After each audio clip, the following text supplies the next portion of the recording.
Herkese merhaba arkadaşlar, kanalıma hoş geldiniz. Yeni bir Sherlock Holmes Chapter One videosuyla tekrardan karşınızdayım. Arkadaşlar, kanalımızın daha geniş kitlere ulaşması için videoyu izledikten sonra videoyu beğenmeyi ve kanala abone olmayı unutmayalım. Arşivi bulacağız. Şef arşiv Toms Bris. Arşivist burası ha.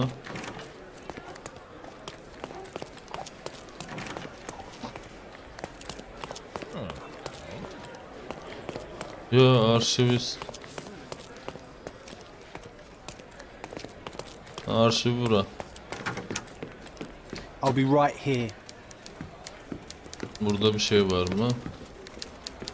Yok. Gene ipucu birleştireceğiz.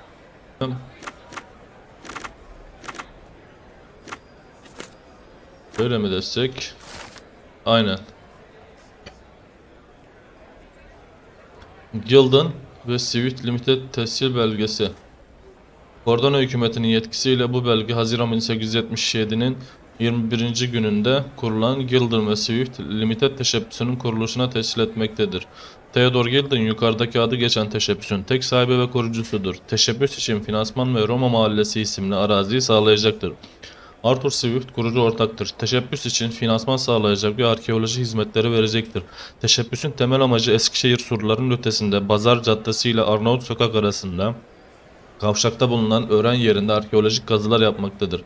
Aşağıda imzası bulunan mülk sahibi ortaya çıkarılan tarihi değere sahip eserleri mülkiyeti karşılığında arkeolojik araştırmaları finanse etmeyi kabul eder. Aşağıda imzası bulunan kurucu ortak akademik bulguların münhasıran yayınlanması karşılığında arkeolojik kazıda ortaya çıkan eserlerin mülkiyet hakkından feragat etmeyi kabul eder. İmza Bay Theodore Gildan ve Bay Arthur Swift. With your love for archives, you would have made the perfect bureaucrat.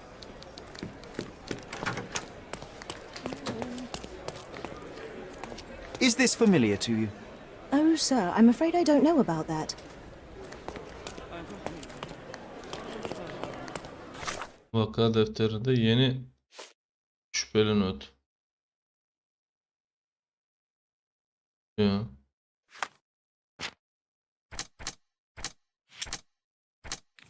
Tam bu değil de. Hop. Nereden çıkıyorduk? Buradan. Have you found anything helpful?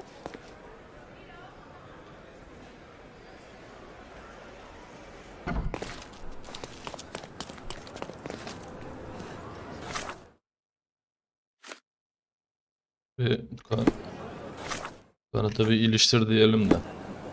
Sonra ne diyor? Eskişehir'de Bazar Caddesi ile Arnavut Sokak kavşak. Eskişehir Arnavut Caddesi ile Arnavut nerede? Kavşak tarzı bir yer. Hah. Arnavut Sokak'ta Bazar Caddesi meydanda. Buraya bir işareti atalım.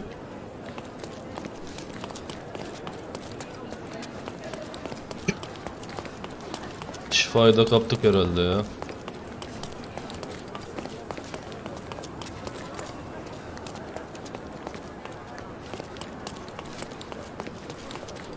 Hızlı ışınlanma yok mu buraya?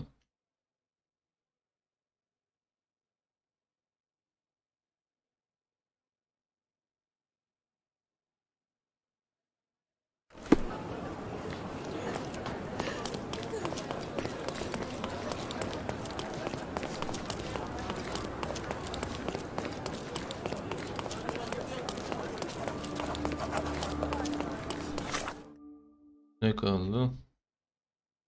Abi buradan gideceğiz herhalde ya, aynen.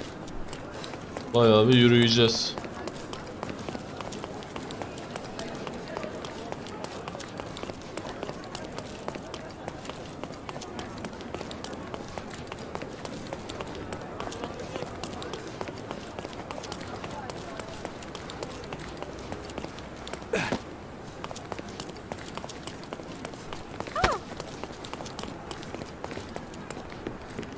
Are you able to help me? Don't think I can trust you. Hadi lan tipe bak Gundi. Eskişehir pazarı. Karpuzlara bak. Ne var? Elma var. Ha, mısır var bir de. The market square, beating heart of the old city. I wonder if Karpuzlar da iyiymiş vallahi.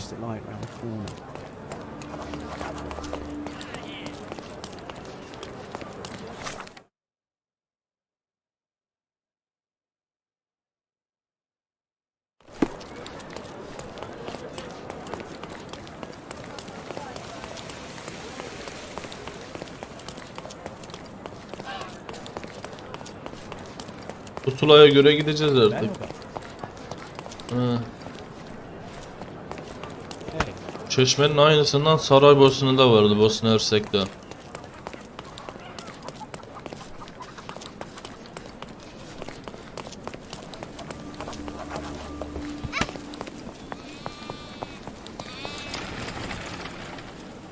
Pusula.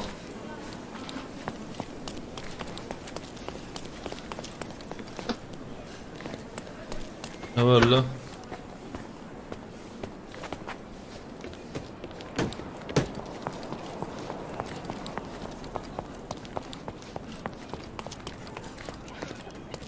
May I ask you something? I can't help you, friend. Of, gözüm kaşındı.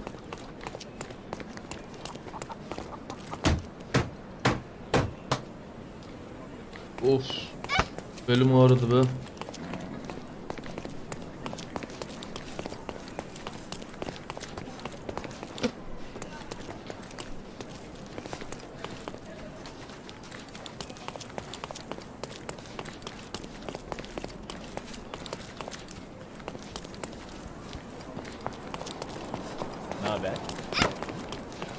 İyi yavrum, senden.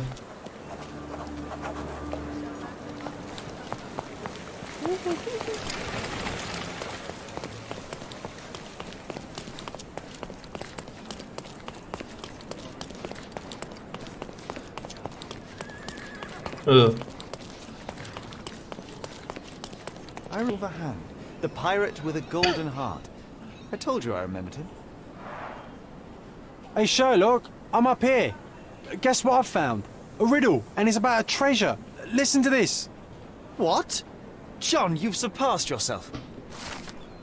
Ne diyor? Anıtın tepesinde John'un Gümüş El'in kayıp hazinesini götüreceğine iddia ettiği bir bilmece zincirinin ilki var. İlk bulmaca şu: el hazinesi arayışını tamamlamak için git Eurs Caddesi ile Yamuk Sokak buluştuğu noktaya, İmam Zahir Caddesi'ne bak, sola dön, fazla dolanma ta ki gelene dek Bahçeşehir'deki bir dilek kuyusuna.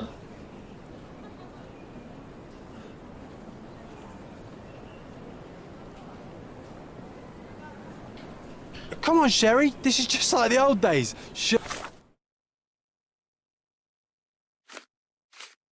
and John on a pirate's treasure adventure. İmam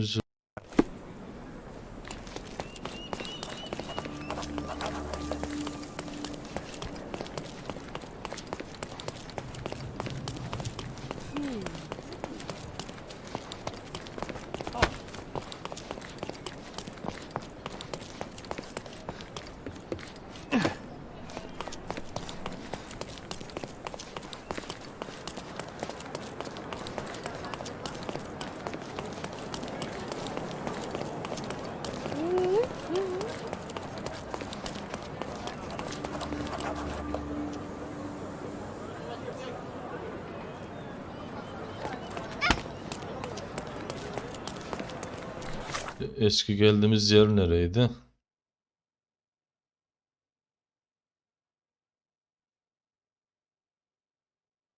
Şuraydı.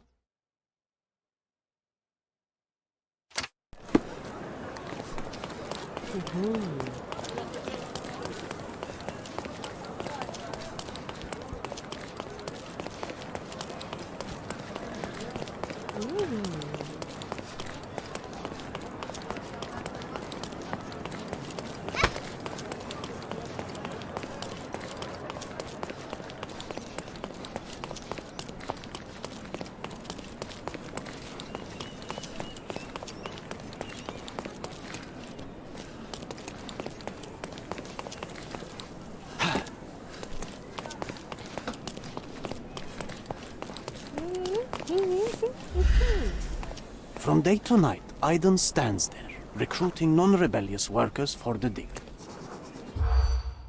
Adam toplayıcıyı nasıl bulacağını öğren. Speech başla.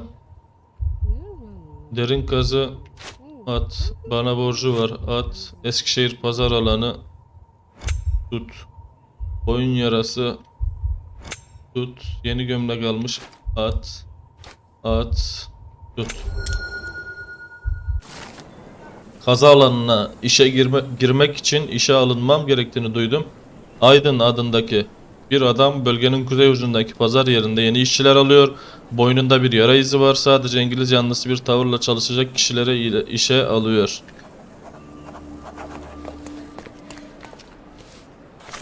Arkeolojik alanı. Selam. Aleykümselam canım.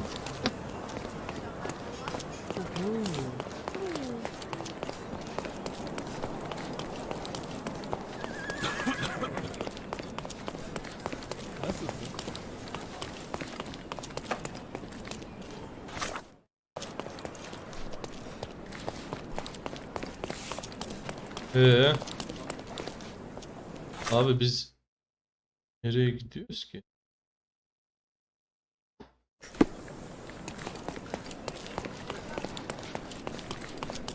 Buradan yanlış yere gidiyoruz ya. Nasılsın?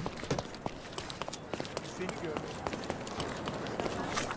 Kıyafet tüccarı. Buradan sol yapacağız.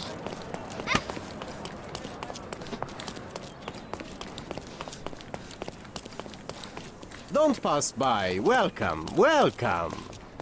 Let's pick something that suits you. Ne yapacağız? Baba beyaz takım tüccar. Böyle suçlu açık denizci olmaz. İşçi bulama. İngiliz.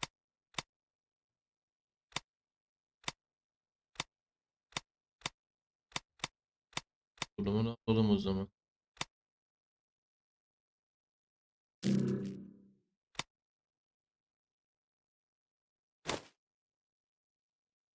İşçi tulumu hangisi? Abi işçi tulumu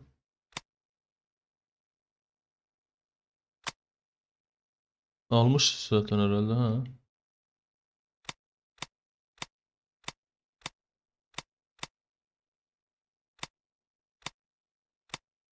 Be careful with what you've taken. Gidelim o zaman. Don't miss out on my unique. Can I ask you a question? clothes.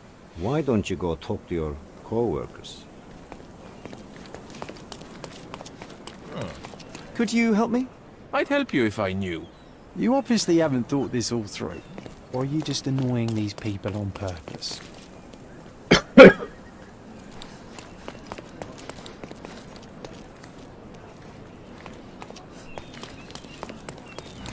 Could you help me? I like you, friend, but I can't help you. Can I ask you a question? I like you, friend, but I can't help you.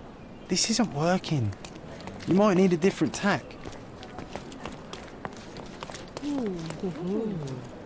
Are you able to help me? I would help if I knew more, but perhaps others will be more helpful. Can you satisfy my curiosity? I'm afraid my mind has gone blank. Oh, I am bored. Can I ask Call you a me when you question? find the answer. Excuse my ignorance, but I have no idea. Şuna mı soracağız da?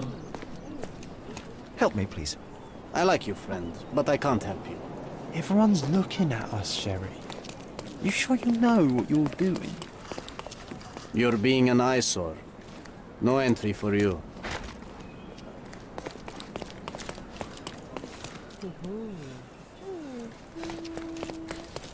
Excuse me, just one question. You and I are the economic foundation of this island. We should help each other. But I don't know what you are talking about. Do you know anything about this? You and I are the economic foundation of this island. We should help each other. But I don't know what you are talking about. Everyone's looking at us, Sherry. You know what you're doing.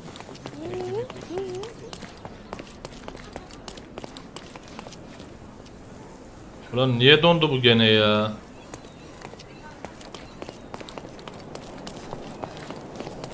Selam.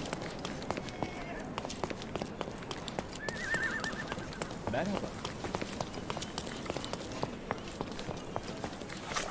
Fakat pazarlarına giriş.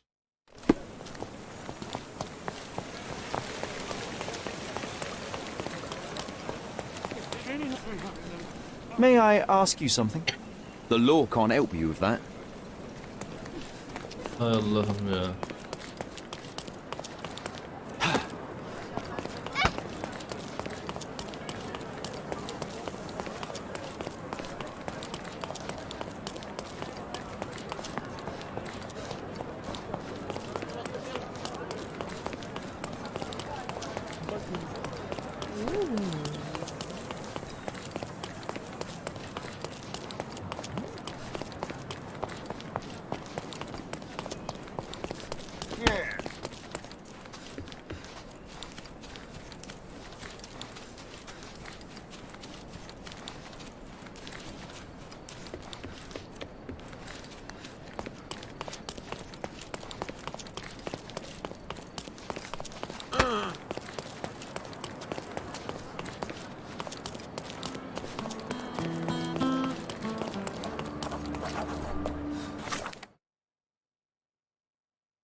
Şehir pazarı.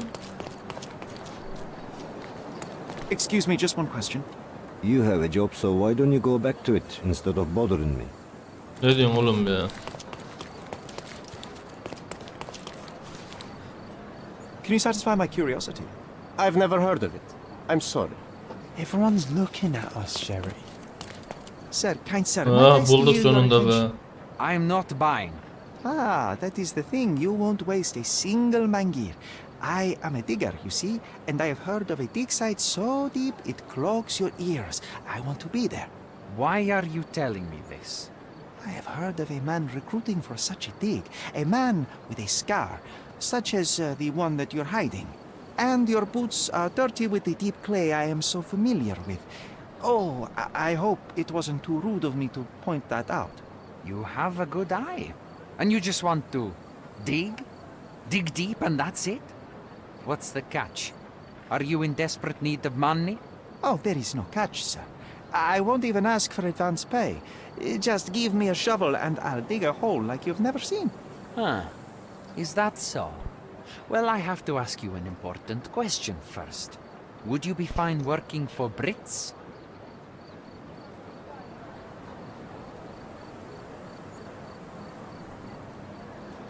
I am all for them. Well, you say that, but can you prove it? I'll sing you a very special song. God save our gracious queen. Cut it! Or people here will make you their queen. I can also speak in limericks. Please don't. You might be a little bit weak in the head, but a natural born Ah. digger with a keen eye is what Kabul we etti need. sonunda. Take this permission slip and go to this address. The guard will let you in and check with the professor once you're there. Aynen. Arnavut Sokak meydanından gelip Eskişehir pazarında bu adamla konuşunca buranın görevi tamam oluyor.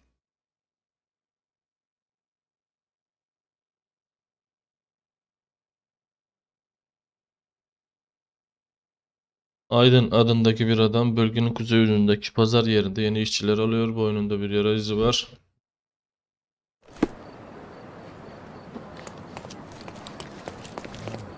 Come, come. Decorate your house in Don't pass Oriental by. style. Welcome. Şimdi görev yerine geri gidecek. Welcome.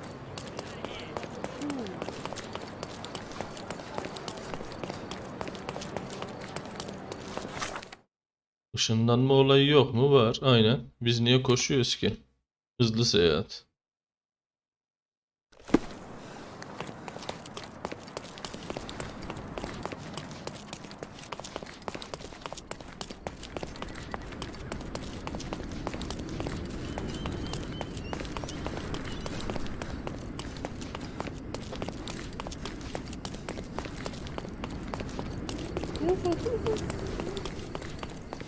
Stop loitering and get inside. Oo, serbest.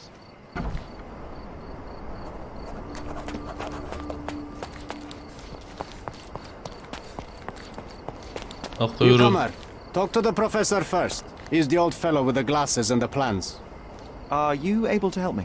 I like you, friend, but I can't help you. Oğlum yardım ettin ya edeceğin kadar.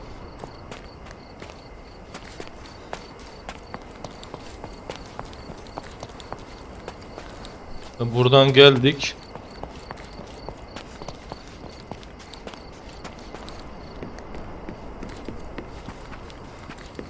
Gözlüklü kişi. Ah, merhaba. Where's the fire in your eyes? Where's the smile? I am sick and tired of seeing apathy among the new workers. Sir, believe me, I do have the spark.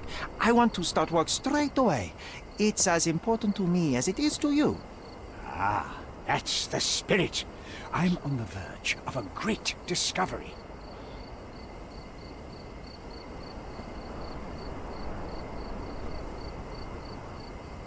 When was the last time you saw... Young man, you're disappointing me. I'd like to see a bright career for you as the best digger on the island. Don't ruin it. We'll talk when you find something useful. I am ready to work. Splendid. Do you know what I am working on? Archaeological treasure. You're hoping to find something priceless, something that will change our history. Bravo, young man. I couldn't have said it better myself. It's true. We're looking for Vitus Lemonius. Adam psikopat ya. I'll help you. That is my goal as a worker. Good. Listen to me carefully then. I hate repeating myself. I am Professor Swift. We have 3 rules here. Don't touch anything. Always return the tools, and don't distract me unless you find something. Sounds simple enough. Are you the only one in charge here, Mr. Swift? Yes, I am the only one and no one else. You hear anything other than that, it's a lie. People of your kind can have difficulty understanding who's in charge. Take a minute, memorize my face, and then get to work. Oh, I will definitely take a closer look to memorize my superior. Gözlemleyelim. Kırık gözlük. Uygunsuz olsa da giyiyor.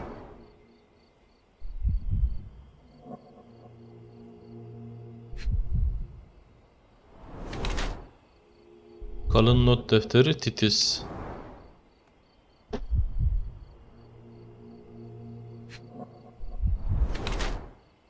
Genç ve bakımsız.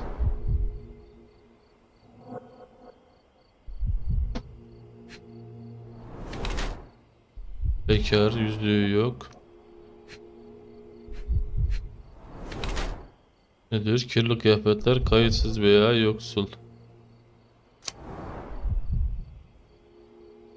Arthur Swift bir arkeolog ve Cordona'da Vitus Lemon çalışır. İnsanlığın bilgi birikimini genişletme takıntısıyla bu antik.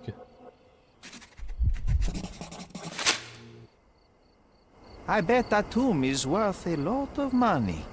Are you not here for that? See, young man, how quickly you get distracted by the promise of treasure. You cannot appreciate the importance of my work.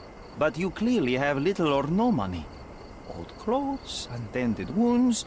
You have no one beside you. That's the price of discovery.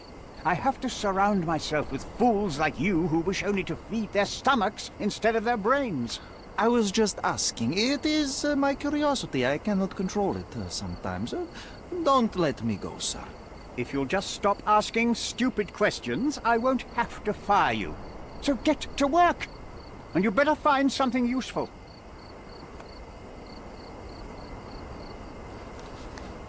Sonrası? Let me warm my bones here. Şimdi çok yapalım, burada malzemeler var. Straw dolls. Eerie, but effective for a scene recreation. Oh, I want one of these. Or two. Titus ve Vitus Lemonius erken dönem Roma İmparatorluğu'nun efsanevi generalleriydi. Askeri kariyerlerine Bellovaci ve Allobreges'teki isyanları bastırarak başlayan ikili Mutina kuşatması ve Actium Savaşı sırasında kilit görevlerde bulunan iki kumandan da yeni İmparator Augustus mu her neyse işte. Kardeş generallere iki kılıç hediye etti. Bu kılıçlar muhtemelen önceden Romulus ve Remus'a ait. Kardeş generaller Dalmaçya ve Afrika eyaletlerini fethetti ve küçük tanrılara tapınmalarıyla tanınıyorlardı.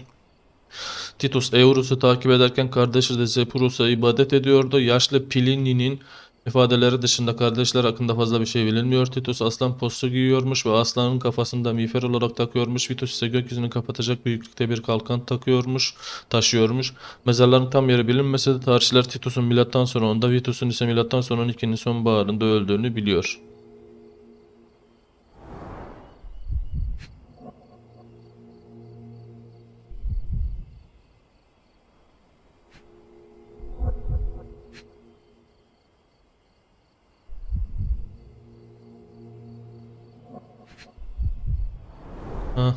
Oilcloth. Won't fade and waterproof. Enough here to make 10 sails and more.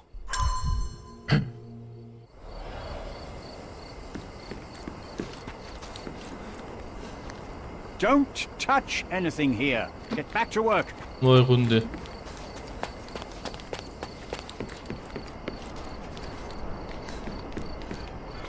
Buraya gidemiyor.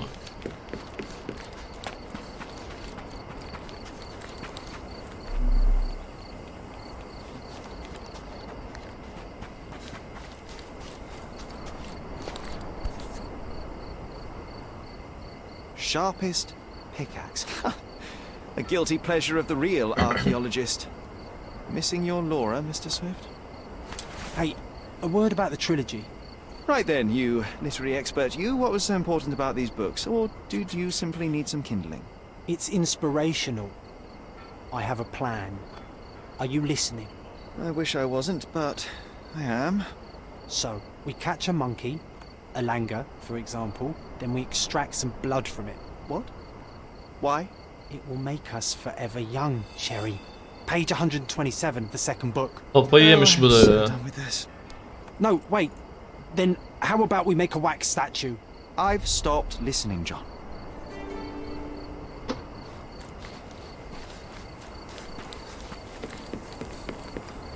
O ne lan? Tövbe estağfurullah. Heykele bak.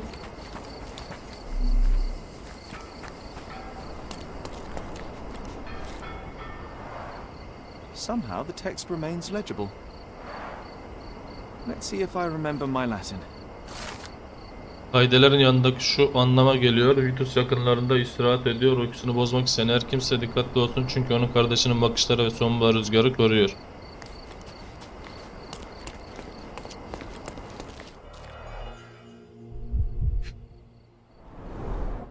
A goddess? A mother? Someone's wife?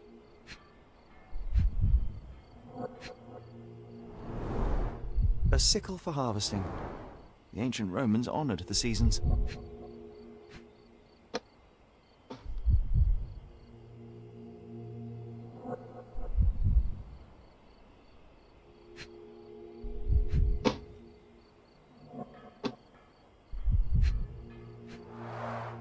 There were 4 statues here originally. I wonder what the 3 other statues look like.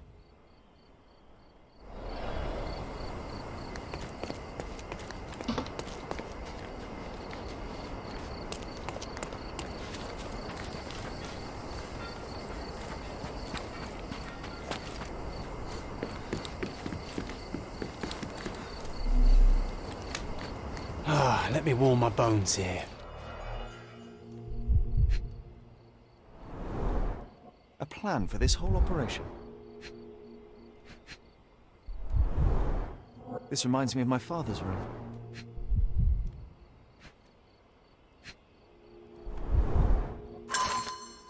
Warren şehrinin yakınında İngiliz arkeolog Sir George Griffiths ilk Roma İmparatoru Augustus tarafından hediye edilen Romulus'un ikiz kılıçlarının sahibi Romalı General Titus Lemonius'un iyi korunmuş mezarını buldu. Detaylı bir röportaj sırasında Sir George bu bulgusunu insanlık tarihine eklenen paha biçilmez bir şey olarak yorumladı. Mezar girişi eski heykellerin etrafındaki toprağın temizlenmesiyle açığa çıkarıldı.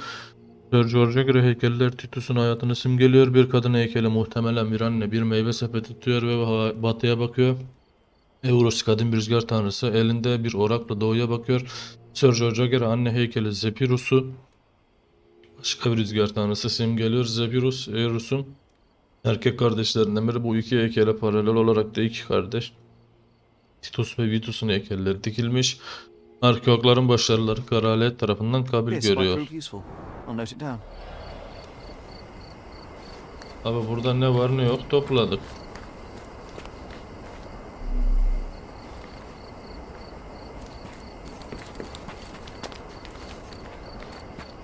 Burada dedikodu var herhalde. Swift lost his temper when he... At. Tut. At.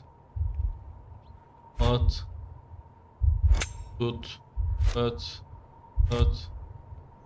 Tut. Tekmelenmiş heykel. Tut. Aha bulduk. Gazı alandaki kişiler aslan miğferi takılan bir heykel buldu. Başlangıçta sahile en yakın kaydı üzerinde duruyordu ama bir onu aşağı doğru tekmeledi. Sonuç olarak heykel kırıldı ve kaydı yamuk bir şekilde kaldı. I see now. Mr. Swift didn't realize the significance of the statues.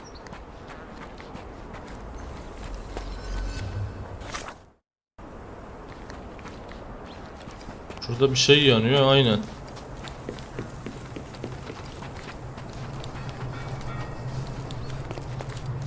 Oo, canlandırma. Hop.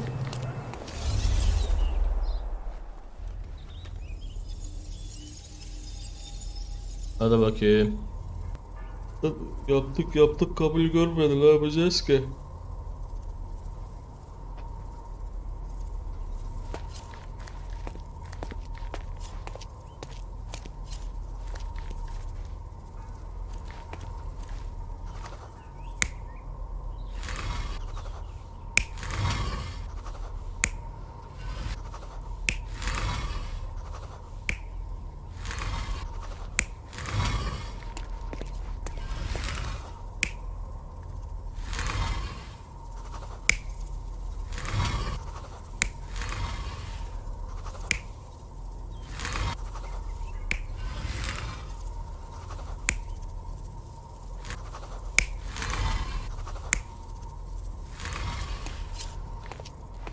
Abi burada ne var?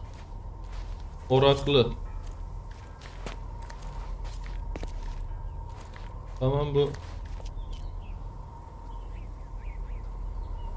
Böyle.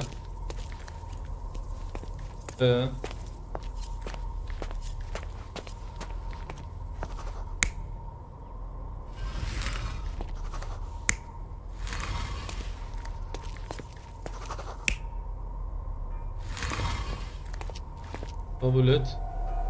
You're not even trying, Sherry. Concentrate.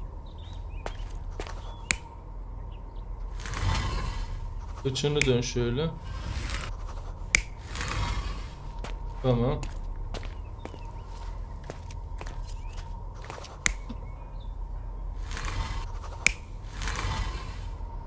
Böyle deneyek. You're not even trying, Sherry. Concentrate. Böyle dene. It seems Yok everything's in be. place. Now, let's see what this has to tell us. Sonunda.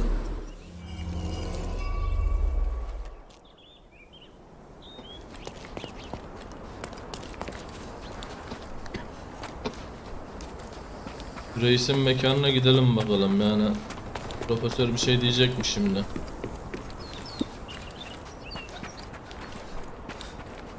Egomanyağı profesör. Take a shovel and dig. Not while he can see me.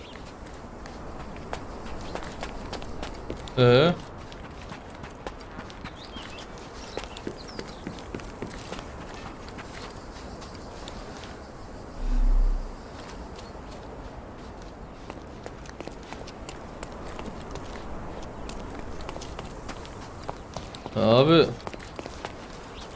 Delilleri bulduk.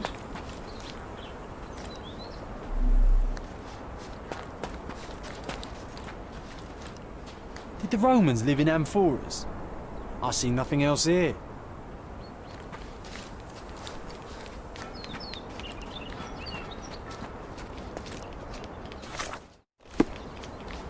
Quite daunting.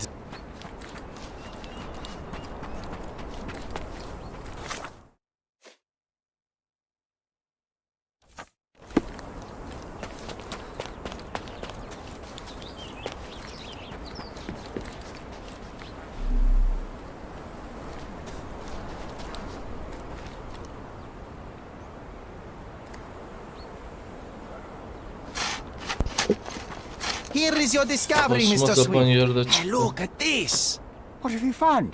Don't let anyone touch anything there. Eureka! I found you, my friend.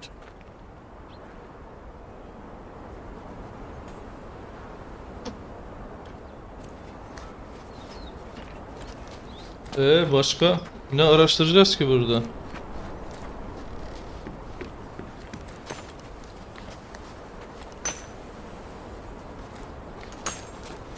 Don't just stand there. Help! Can I ask you a question? I like you, friend, but I can't help you. Sonra?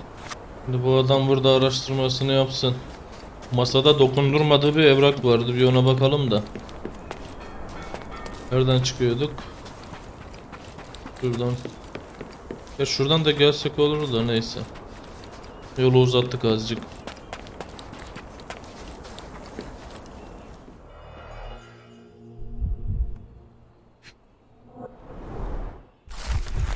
Çok satan zooloji kitabı Fil Dişi ve Hortumlar filler hakkında özenli bir bilimsel açıklama sunuyor. Bu yaratıkların hem esaret altındaki hem de vahşi doğadaki yaşamlarını ansiklopedik bir şekilde analiz ediyor. Kitabın önemli bir bölümünde fillerin oldukça tehlikeli oldukları çiftleşme dönemi anlatılıyor. Ayrıca kitap büyük memelilere nasıl iletişim ve etkileşim kurulacağına dair bir rehber görevi de görüyor.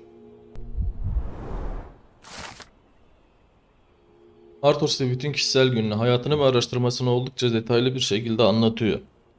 Önemlisi arkeolog ile Theodor Gilman'ın arasındaki kazı alanı ile ilgili bir münakaşadan bahsediyor. 1224. gün Theodor her zaman büyük servetini şikayetlerinin üstünü kapatmak için kullanıyor. Bence büyük bir resmi görebilmek için kendine daha büyük bir beyin satın alması gerekir. Her şey senin lanet fiilin etrafında dönmüyor. İnşaata başlamasından önce sadece birkaç ayın var. Güzel bir şey nasıl inşa edilir onu bile bilmiyor. Fil dişi hamamlar dünyevi bir şey, tarihimizin önemli şeylerin gölgesinde kalmasını sağlamak zorundayım.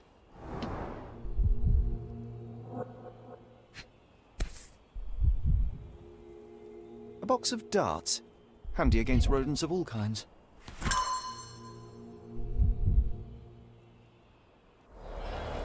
Trying to take over my research, are you? I come here to pick up my diary and I find you snooping around. Explain yourself. Mr. Swift, if that were true, I would have been on my way to the newspaper. My name is Sherlock Holmes. I didn't have a chance to introduce myself properly. Outrageous! You deceived me, sir. What is the reason for your being here? Who sent you, Mr. Holmes? Theodore Gilden's premature death brought me here. Theodore is dead? How can that be possible? I'm thinking of all the possibilities, and I'm not crossing out anyone who might have been involved. Even his elephant. The land you're excavating belongs to Mr. Gilden, does it not? Did I hear an accusation? I have nothing to hide. You can ask me whatever nonsense you've prepared as a token of my diminishing respect towards you. Very well, Mr. Swift. I appreciate your cooperation. Bay Gilden'la son görüşme. When was the last time you saw Mr. Gilden? A couple of days ago, we discussed the site. I believe in the tomb and its secrets. Theodore's patience was stretched, however. He was already inventing new projects. It wasn't a long conversation. I suppose that his daughter will inherit everything now, along with all of the eccentricities and problems. And not forgetting Goliath. Eccentricities and problems, Mr. Holmes. One of many. Were you at the site this morning? Affirmative. This project is taking a lot of my time, as you see. I spend more time underground than on the surface. When did you learn about Theodore's death? Just now. You just told me. And you aren't surprised, shocked? I won't tell anyone if you shed a tear or two. Weren't you partners, after all? We were. And it is a real shame. But I've seen too many deaths in my life, Mr. Holmes, for the news to truly shake me. Will you allow me to return to my research? Or are you insisting on remaining an obstacle? Oh, I haven't even started yet. Kanıtları koyalım bakalım. What's with this box of darts? Is it for a scientific argument? A little darker than that. Rather for killing the kind of rodents that might nibble a nose or a toe in your sleep. Let's just say I have to protect myself against a larger animal, such as an elephant. Might it be enough to stop it, make it faint? If I were you, I wouldn't bank on it. You have a weakness for nostalgia? Or, rather, do you use it to record a list of enemies? Young man, you need to check your moral compass. Ahlak Reading pusulası another nedir lan? person's diary is a sin in every culture that I can think of. But you aren't answering the question. You've already read it. Why bother? I simply record my life to keep my memory clean from misinterpretation. Letters and pages don't lie. But the writer of the text can. With this book, you attempted to plan an attack on the elephant? Your insinuations are out of place. Goliath is a frightening animal. All I wished to do was to understand the creature. As any scientist would do, I researched, analyzed, and drew conclusions. Ay çok gergin, And çok what sert conclusion did you konuşuyorsun draw? ya. That Theodore Gilden made the animal miserable. He couldn't provide the proper environment for the beast. My interest in the subject ended there. Başka kanıt? I'm a busy man. I'm a busy man. As far as I can tell, you're a man of the academic world, so this book about Nabe and Laura is just an empirical study? What? That nonsense? I'd prefer to lose my eyesight than read such trash. So, you know nothing about it? I know nothing. I wish I'd never heard of it in the first place, this caricature of science. Do I hear traces of envy? You're still relatively young that you might find your own Laura. Perhaps I envy Nabe, for I cannot simply blow people up for distracting me. That's all. You happy now? Wonderful. Moving on. What's with this intricate recruitment process? Pro-British workers charge less? As a head of this organization, I need to secure a productive environment. It's impossible to do so if there are political differences, especially here, where the native population doesn't support our efforts to find the ancient artifacts. Decent pay can also stimulate productivity and shut down any political discord. Hadn't you thought of that? You're young. You have time to fritter and fight with everyone you meet. I don't have such a luxury. Our workers receive enough pay for what they do. So don't start a discussion you know nothing about. Moving on. I've nothing to add. Gilden's elephant is quite an unusual addition to Cordona's fauna. What is your scientific opinion on that? No matter how much Theodore loved it, it still remained a wild animal trapped inside a stone pen. Goliath needs savannas, fields, lakes. I'm sure that Goliath did not have a plan to kill his owner to head to the savannas. What do you think?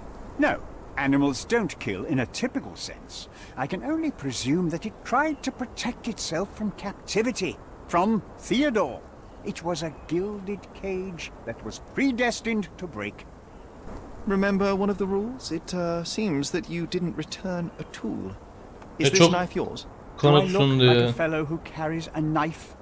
I don't need it. There are plenty of uses for it on the site, and outside of it. I have other people to cut ropes for me, Mr. Holmes. Moving on.